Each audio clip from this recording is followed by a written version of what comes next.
맞이했습니다. 성도 여러분의 가정에 하나님의 한량없는 사랑과 은혜와 축복이 충만히 임하시기를 간절히 기도드립니다. 새해를 맞이할 때마다 우리는 새로운 결심을 합니다. 저 역시 작년 2025년을 시작하며 주님 앞에 이렇게 고백했습니다. 주님, 이 세상을 살아가는 동안 나의 힘을 의지하지 말게 하시고 오직 주님만 바라보며 살게 하여 주옵소서. 어떤 말로도 주님이 사랑하시는 가족과 성도와 이웃의 마음을 아프게 하지 않게 하옵소서. 낙심하지 않게 하시고 절망하지 않게 하시고 주님 안에서 참 기쁨과 참 소망을 누리게 하옵소서. 하나님의 꿈이 나의 비전이 되고 예수님의 성품이 나의 인격이 되며 성령님의 능력이 나의 능력이 되게 하여 주옵소서. 그러나 사랑하는 성도 여러분, 정직하게 고백하면 나 자신을 돌아보니 그 믿음의 결심과 실제 삶 사이에는 여전히 깊은 간격이 존재한다는 것을 인정할 수밖에 없게 되었습니다. 믿는다고 말을 하지만 믿는다고 말하면서 말은 여전히 날카롭고 사랑을 말하지만 나의 가장 사랑하는 사람에게 상처를 주며 은혜를 안다고 하면서도 쉽게 분노하고 판단합니다. 회개를 고백하지만 성품은 좀처럼 바뀌지 않음을 고백합니다. 그리고 무엇보다 더 아픈 사실은 인정하고 싶지 않지만 그 모든 문제의 결과를 나에게서 찾는 것이 아니라 그 문제를 환경이나 상황에서 찾고 다른 사람들의 핑계를 대는 것에서 찾고 있는 나 자신을 발견했다는 것입니다. 그래서 오늘 저는 변하지 않는 제 모습을 다시 주님 앞에 내어놓습니다. 주님, 2026년 새해에 여전히 변화되지 못한 나 자신을 다시 주님의 손에 맡깁니다. 저를 고치시고 치유하시며 상한 마음까지 위로하시는 오직 주님께 제 삶을 맡겨드립니다. 저를 지으신 분이시기에 다시 새롭게 하시고 회복시키는 것도 주님이심을 확신합니다. 연약함 속에서도 주님을 신뢰하게 하시고 조급함 대신 온유함을, 두려움 대신 넉넉한 믿음을 제 안에 채워주시기를 바랍니다. 주님의 손길 안에서 제 삶이 다시 숨쉬고 주님의 뜻 안에서 참된 평안함으로 회복되기를 간절히 소원합니다. 이렇게 고백합니다. 사랑하는 성도 여러분, 혹시 작년에 저희 말과 행동으로 인해 마음의 상처를 받으신 분들이 계신다면 이 시간 진심으로 용서를 구합니다. 주님께서 먼저 가서 회복하라고 화목하라고 하신 말씀을 마음 깊이 새기고 너그러운 마음으로 용서해 주시기를 바랍니다. 또한 여러분 기도하실 때 저희 모나고 다듬어지지 못한 그 성품을 위해 중보해 주시기를 간절히 바랍니다. 특히 이 시간을 통해 우리 사랑하는 아내와 자녀들에게 용서를 구합니다. 1년 동안 살면서 제가 아버지로서 또 남편으로서 주님이 저에게 주신 그 삶에 합당하지 못한 삶이 있었다면 용서해 주시기를 간절히 바라겠습니다. 사랑하는 성도 여러분, 우리 삶을 돌이켜보면 신앙의 연수가 길다고 해서 10년, 20년, 30년 교회를 다녔다고 해서 우리가 저절로 그리스도인이 되지 않는다는 것을 잘 아시리라고 생각합니다. 그냥 교회를 오래 다니면 우리가 정말 그냥 그리스도인이 되는 것입니까? 솔직히 말하면 그 경계를 분별하기가 참으로 어렵습니다. 왜냐하면 참된 믿음은 신비로운 체험이나 순간적인 감정의 고조로 증명되지 않기 때문입니다. 거룩한 말을 많이 한다고 해서, 감동적인 고백을 자주 한다고 해서, 직분이 있고 봉사를 많이 한다고 해서 그 믿음이 증명되는 것은 결코 아닌 것입니다. 예수를 믿는 믿음의 참된 증거는 지식의 증가에 있지도 않습니다. 혹자는 이렇게 말합니다. 저분은 성경을 너무너무 많이 알기 때문에 참으로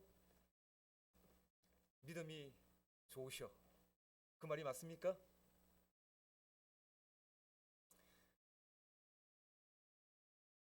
우리가 예수를 믿는다는 것은, 그것은 삶을 지배하던 가치의 기준이 바뀌는 일입니다. 다시 말씀드려서 곧 나의 자아가 내려오고 그리스도께서 주인이 되시는 그런 삶의 변화가 일어나야 한다는 것입니다. 그러나 이 변화는 인간의 의지나 결심만으로 이루어지지 않습니다. 성령의 은혜로운 역사가 없이는 어떤 사람도 자신을 부인할 수 없고 어떤 마음도 진정으로 극복할 수 없습니다.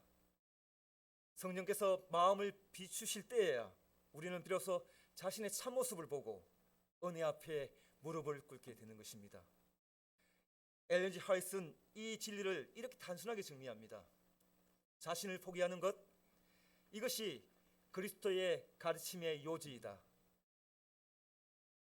그러나 이 자기 포기조차도 우리 스스로 할 수 없음을 고백합니다. 오롯이 성령께서 우리와 함께 하실 때 이루시는 은혜의 열매인 것입니다.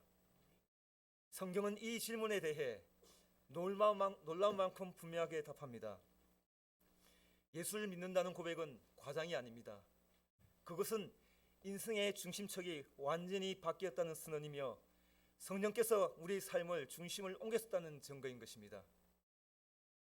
이전에는 성공을 위해 살았고 인정을 붙들고 살았으며 내 계획과 내 꿈, 내 안전을 위해 산 것이 인생의 기준이 되었다면 이제는 그 모든 것이 예수 그리스도를 아는 지극히 큰 가치 앞에서 성령님의 은혜로 정리가 되는 것입니다. 이것이 믿음입니다. 스스로를 단련해 얻는 결과가 아니라 성령께서 우리 안에 이루어 가시는 은혜의 역사, 우리는 그 은혜에 항복할 때, 굴복할 때 비로소 믿음은 만이 아니라 살아있는 삶의 증거가 되는 것입니다. 그래서 우리는 이 질문을 피할 수 없습니다. 예수를 믿는다고 말하면서 삶에서 추구하는 것이 세상 사람들과 다르지 않다면 우리는 과연 믿고 있는 것입니까? 아니면 믿고 있다고 말하고 싶은 것입니까? 겉으로는 교회를 다니고 찬양을 부르고 봉사에 참여하지만 여전히 삶의 목적이 나 자신이고 여전히 선택의 기준이 내 유익과 세상의 성공이라면 우리는 과연 누구를 믿고 있는 것일까요? 사랑하는 성도 여러분, 오늘 이 시간 저는 신앙의 가장 본질적인 질문, 그러나 가장 피하고 싶었던 질문을 조심스럽게 드리고 싶습니다. 그 질문은 이것입니다. 예수를 믿는다는 것은 도대체 무엇으로 증명할 수 있느냐 하는 것입니다. 나의 삶을 돌아볼 때 내가 예수를 정말 믿고 있는데 그 모습을 어떻게 무엇으로 증명할 수 있느냐 하는 것입니다.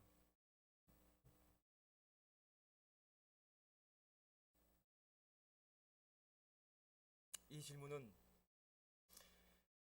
아마 신앙을 처음 시작한 사람들보다 오히려 오랜 시간을 교회를 다니고 신앙생활을 해온 우리 모두에게 새해를 맞는 이 시점에서 더 절실한 질문이지 않을까 하는 생각을 해봅니다. 우리는 이 질문 앞에서 정말 어떤 고백을 할 수 있겠습니까? 나는 예수님을 믿습니다. 나는 교회를 다닙니다. 나는 열심히 기도합니다. 그리고 열심히 성경 말씀을 연구하고 전하고 있습니다. 나는 재림교인입니다. 여러분, 이 고백들은 매우 귀하고 소중합니다. 그러나 주님 앞에서 우리는 한 걸음 더 깊이 질문을 던져야 합니다. 그 믿음은 지금 내 삶에서 무엇으로 드러나고 있습니까? 눈물의 기도입니까? 가슴을 울리는 찬양입니까? 빠지지 않는 교회 출석입니까? 아니면 조금 전에 말씀드린 것처럼 남들보다 좀 더 많이 알고 있는 그 성경의 지식입니까? 여러분, 그 성경의 지식으로 누군가에게 상처를 준 적은 없습니까? 라고 질문한다면 여러분 뭐라고 답해 주시겠습니까? 그러나 여러분, 성경은 말합니다. 믿음의 진짜 증거는 그보다 훨씬 더 실제적인 자리에서 드러난다고 말하고 있는 것입니다. 믿음의 증거는 우리가 무엇을 말하느냐가 아니라 우리가 무엇을 선택하며 사느냐이고, 우리가 얼마나 감동했느냐가 아니라 우리의 삶의 중심에 누가 앉아 계시냐 하는 것입니다. 믿음은 입술에서 시작할 수 있지만 그게 머물 수는 없습니다. 참된 믿음은 반드시 삶으로 흘러가고 결국 우리의 선택과 태도, 그리고 매일의 삶 속에서 조용하지만 분명하게 증명되는 것입니다. 야고보는 우리에게 아주 직설적인 질문을 던집니다. 야고보서 2장 14절입니다. 행함이 없는 믿음이 능히 그를 구원하겠느냐? 행함이 없는 믿음이 능히 그를 구원하겠느냐? 이 질문은 믿음을 공격하기 위한 질문이 아니라 참된 믿음이 무엇인지 깨우기 위한 질문인 것입니다. 그리고 야고보는 야고보서 2장 17절에서 단호하게 선언합니다. 이와 같이 행함이 없는 믿음은 그 자체가 죽은 것이라. 야고보는 결코 행함으로 구원받는다고 말하지 않습니다. 그는 은혜를 부정하지도 않습니다. 오히려 그는 이렇게 말하고 있는 것입니다. 구원받는 믿음은 반드시 삶으로 드러나야 한다고 말하는 것입니다. 믿음은 말로만 머물 수 없습니다. 참된 믿음은 마음속에만 갇혀 있지 않습니다.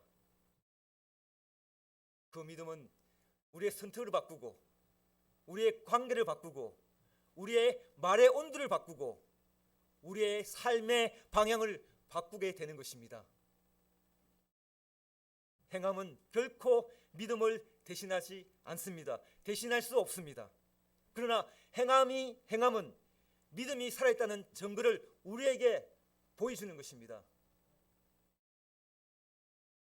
행함은 믿음이 살아있다는 증거다 하는 말씀을 제가 참으로 좋아합니다. 불이 있으면 열이 나지요? 불 옆에 있으면 따뜻함을 느끼지요? 그렇듯 생명이 있으면 그 생명에는 죽었던 것도 피어나는 그런 아름다운 역사가 일어나는 것입니다. 구원받은 믿음은 반드시 삶의 열매를 맺습니다. 여러분, 이것을 꼭 기억하시고 나의 삶의 열매로 무엇이 피어나고 있는지를 한번 돌아보시는 시간이 되었으면 좋겠습니다.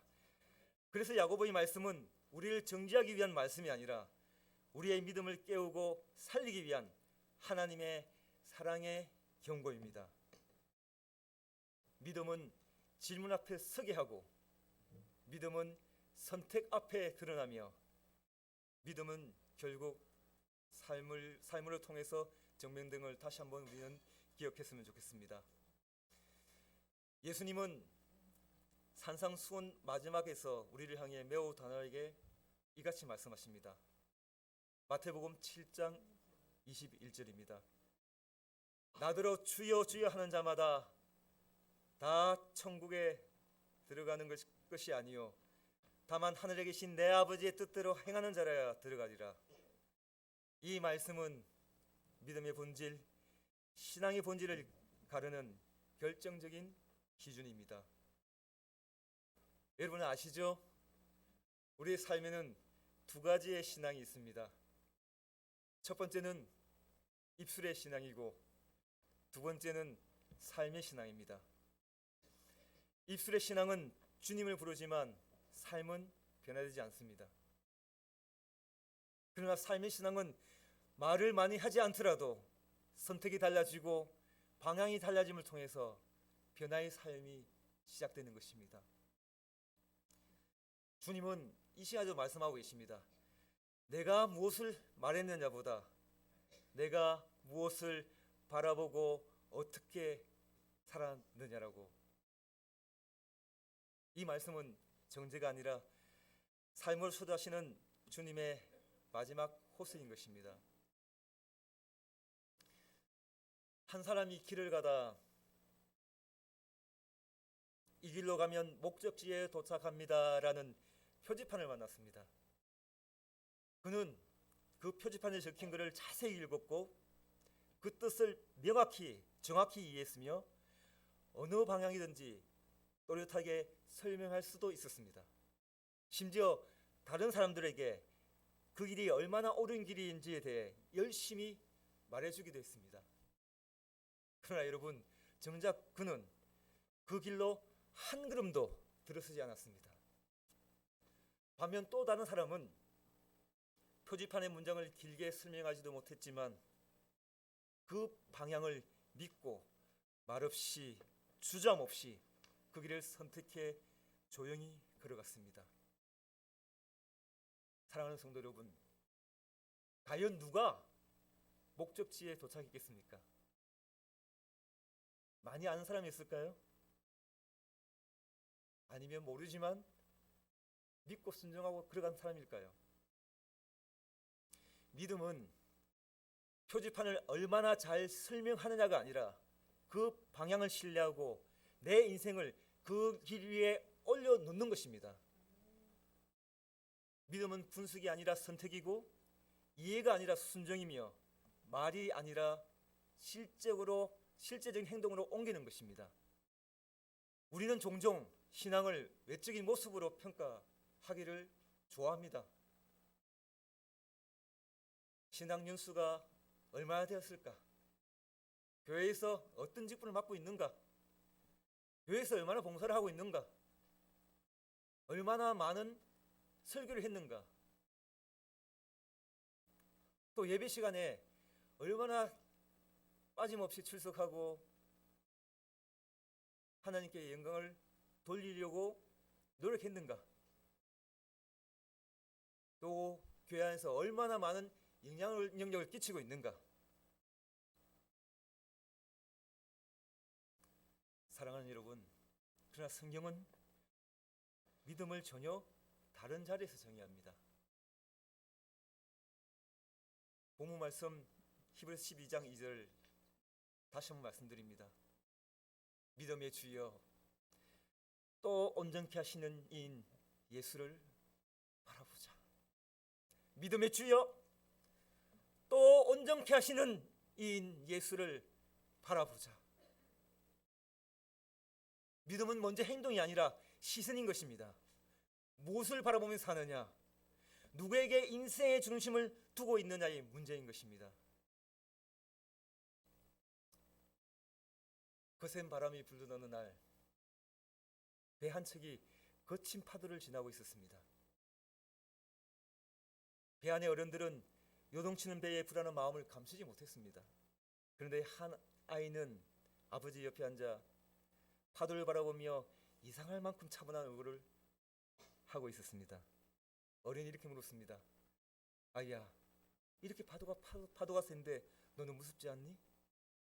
아이는 잠시 아빠를 바라보더니 조용히 이렇게 말했습니다. 괜찮아요. 아빠가 운전하고 계시잖아요. 그 아이의 평안은 상황에서 나온 것이 아니었습니다. 파도가 잠잠해서도 아니었고 배가 크고 안전해서도 아니었습니다. 그 아이의 평안함은 누가 이 배를 붙들고 있는지를 알고 있었기 때문입니다. 여러분의 삶 속에 풍랑이 있습니까?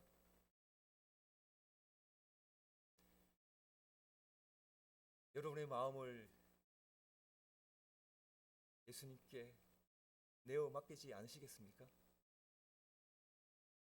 바로 그 순간, 그 고백한 순간 우리 마음은 어느덧 평안함을 느낄 수 있으리라고 저는 확신합니다. 사랑하는 성도 여러분, 믿음이란 폭풍이 없어서 평안한 것이 아니라 폭풍 속에서도 시선을 어디에 두고 있는가의 문제인 것입니다. 엘렌 G 화이트는 시대의 소망에서 이렇게 말합니다. 그리스도를 바라보는 것이 신앙의 시작이며 그분을 계속 바라보는 것이 신앙의 완성이다. 여러분 뭐라고요? 그리스도를 바라보는 것이 신앙의 시작이요, 그분을 계속 바라보는 것이 신앙의 완성이다. 우리는 신앙의 완성을 위해서 매일 매 순간 예수님을 바라보고 사시죠? 네, 그렇게 살아가셔야 합니다. 믿음은 예수를 한 번 바라보는 사건이 아니라 인생의 중심 시선을 끝까지 그분께 고정시키는 삶이라는 것을 다시 한번 꼭 기억하시기를 바랍니다. 그 시선이 우리의 선택을 바꾸고 그 선택의 습관이 되며 그 습관이 결국 우리의 믿음의 증거하는 삶이 되게 하는 것입니다. 그렇다면 이런 질문이 또 생각납니다. 왜 예수를 믿는다는 말하는 사람들이 오히려 사람들에게 상처를 주는 경우가 많을까요? 여러분 들어보셨죠? 왜 예수를 믿는다고 하면서 주위 사람들에게 상처를 줄까? 여러분, 그 이유는 생각보다 단순합니다. 나의 시선이 예수님께 향해 있다고 말은 하지만 나의 마음이, 나의 중심이 예수님과 같이 있다고 입으로는 고백하지만 실질적으로 나의 마음속에, 나의 자아에 내가 앉아 있는 것입니다. 인정하고 싶지는 않겠지만 그렇습니다. 저 자신을 돌아봐도 분명한 사실인 것 같습니다. 나의 자아에 나의 왕자가 있는 것입니다. 예수님의 왕자가 있는 것이 아니라 나의 왕자가 있는 것입니다. 엘렌 G 화이트는 이렇게 말합니다. 자아가 십자가에 못 박히지 않는 한 참된 그리스도인의 생애는 시작되지 않는다. 자아가 살아있는 신앙은 말씀으로 사람을 판단하고 믿음을 명분 삼아 자기 의를 세우며 사랑이 아니라 옳음으로 상대를 누리려고 합니다. 그래서 복음이 위로가 되지 못하고 신앙이 생명이 되지 못하고 오히려 상처의 도구가 되어버리는 것입니다. 사랑이 없는 진리는 칼이 되고 자아가 살아있는 신앙은 반드시 누군가를 다치게 하는 것입니다. 우리의 삶은 어떠한지 이 시간 한번 자신을 살펴보는 그런 시간이 되었으면 좋겠습니다. 요한복음 21장 15절에 예수님은 베드로에게 이렇게 묻고 계십니다. 여러분 다 아시죠? 내가 나를 사랑하느냐? 내가 이 모든 것보다 나를 더 사랑하느냐? 주님은 오늘 이 시간 베드로에게 하셨던 똑같은 질문을 지금 우리 모두에게 하고 계십니다. 내가 나를 이 모든 것보다 더 사랑하느냐? 내 꿈보다, 내 인생의 계획보다, 내 안전과 미래보다, 너의 인간관계보다, 내가 붙들고 있는 어떤 성공보다 나를 더 사랑하느냐? 엘렌 화이트는 말합니다. 그리스도인의 삶은 두 주인을 섬길 수 없다. 그리스도께서 마음의 왕자를 차지하셔야 한다. 신앙의 문제는 얼마나 열심히 사느냐가 아니라 누가 왕자에 앉아 있느냐의 문제입니다. 자아가 내려올 때 그리스도께서 다스리시고 그리스도께서 다스리실 때 비로소 우리의 믿음은 사람을 살리는 믿음이 됩니다. 사랑하는 성도 여러분, 오늘 주님 앞에 이렇게 고백합시다. 주님, 제 입술이 아니라 제 마음의 왕자를 당신께 내어드립니다. 여러분, 그 고백 위에서 참된 신앙의 생명이 다시 움틀 것입니다. 사랑하는 성도 여러분, 말씀을 정리하면서 본문의 말씀처럼 히브리 기자는 우리에게 분명히 말한 부분에 대해서 다시 한번 말씀드리고 싶습니다. 믿음의 주여, 또 온전케 하시는 이 예수를 바라보자. 믿음의 증거는 완벽한 성품이 아니라 고정된 시선입니다. 시대의 소망, 우리가 우리 자신을 바라볼 때는 절망하게 되지만 그리스도를 바라볼 때 우리는 소망을 발견하게 된다. 사랑하는 성도 여러분, 오늘 이 거룩한 안식일에 우리의 시선이 다시 한번 예수 그리스도께 고정되기를 간절히 바랍니다. 믿음의 증거는 우리가 무엇을 얼마나 말했느냐에 있지 않습니다. 믿음은 어디를 바라보며 살고 있는가를 드러냅니다. 예수를 믿는다는 것은 완벽해졌다는 뜻이 아니라 날마다의 시선과 마음을 성령이 역사하시는 은혜로 새롭게 옮기고 있다는 고백입니다. 세상을 바라보던 나의 자아의 시선이 예수님께로 고정되고 판단과 비판하던 나의 입술이 사랑으로 위로하게 되고 그렇게 조금씩 변해가는 삶이 되는 것입니다. 우리는 오늘 이렇게 기도했으면 좋겠습니다. 주님, 오늘도 제자를 내려놓겠습니다. 주님, 오늘도 제 시선을 주님께 두겠습니다. 주님, 그 시선으로 나의 가족을 바라보게 하시고 주님, 그 시선으로 나의 성도들을 바라보고 사랑하게 하시고 그 시선으로 나의 이웃을 돌보게 하게 하여 주시옵소서. 사랑하는 성도 여러분, 사랑하지 못할 수도 있고 사랑하지 못할 때도 있습니다. 하지만 적어도 말로 상처 주는 사람은 되지 않게 기도하시기 바랍니다. 오름으로 찌르지 않게 하시고 믿음이란 이름으로 누군가의 마음을 무너뜨리지 않도록 기도하시면 좋겠습니다. 사랑하는 성도 여러분, 예수를 믿는 믿음은 다시 한번 말씀드리지만 말로 증명되지 않습니다. 그 믿음은 우리의 말이 누군가를 살리는지 아니면 아프게 하는지를 통해서 드러납니다. 예수를 바라보는 사람의 말에는 항상 여지가 있습니다. 판단보다는 기다림이 있고 정죄보다는 눈물이 있으며 오름보다는 사랑이 남아 있습니다.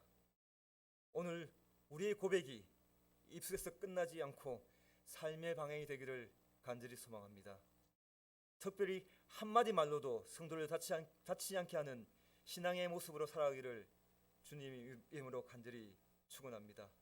그리고 이 모든 변화와 사랑의 삶이 우리 자신의 힘으로 이루어지는 것이 아님을 고백하며 성령의 은혜가 우리 안에서 충만히 역사하시어 말과 행동, 마음과 삶 모든 자리마다 주님의 사랑이 흘러넘쳐서 예수를 믿는 믿음의 증거가 우리 삶을 통해 드러나기를 간절히 바라면서 말씀을 마치겠습니다.